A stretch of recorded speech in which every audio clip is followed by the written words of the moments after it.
Hello guys! Welcome to my channel. It's me again, Lency.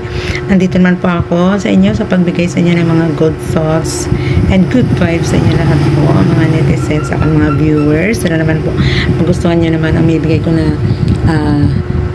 good, pampag-good vibes and good ideas sa ating lahat, pampagaan ng ating mga loob. Kumbaga, sa panahon kasi ngayon, alam naman natin na kaliwat kanan natin may problema, maliit man o malaki. Gusto ko rin i-share sa inyo na makapagaan ng ating kalooban, even though na hindi naman natin masyado masosolve yan lahat, but step by step, sigad na yan ang maghanap ng paraan kung paano natin yan ma-solve ang ating mga problem.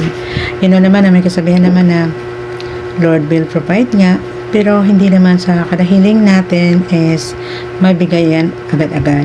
Kumbaga, step by step yan on process baga. Kasi, kumbaga, hindi naman na pagkahiling mo is andyan agad-agad. Just an instance, Hindi naman sa ganaan. Kasi ibig sabihin yan, kung hindi pa binigay, may kulang pa. At gusto na yan pa na more realizations, that tinitest tayo kung ano tayo katatag, kung paano natin may accept ang mga trials niya. And then, after that naman is, kumbaga, may reward. O even though nga sa mga bata, di ba? Makapagawa tayo ng mga task, di ba? May mga rewards. Ganyan din si Lord sa buhay natin. Kaya itong ginagawa kong vlog ko na ito, sana po magustuhan niyo. Kasi gusto ko rin mag-share ng mga good thoughts, mga positive vibes sa ating lahat. Kasi sa panahon ngayon, alam ko talaga na marami tayong pinapasan.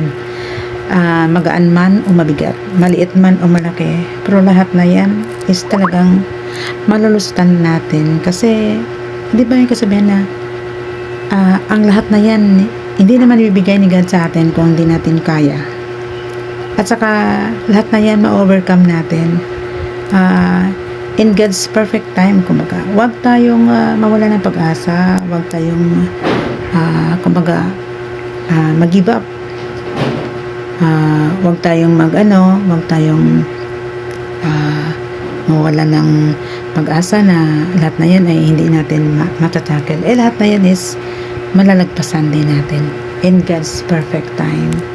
Through to my experiences, ganun talaga yan. Kaya gusto ko rin na ma-share sa inyo mga netizens, sa aking mga viewers, na naman magustuhan yung aking channel.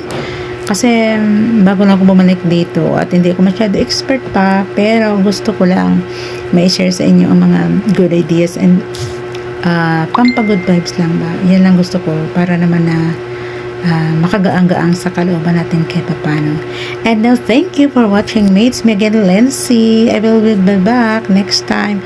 Bye-bye.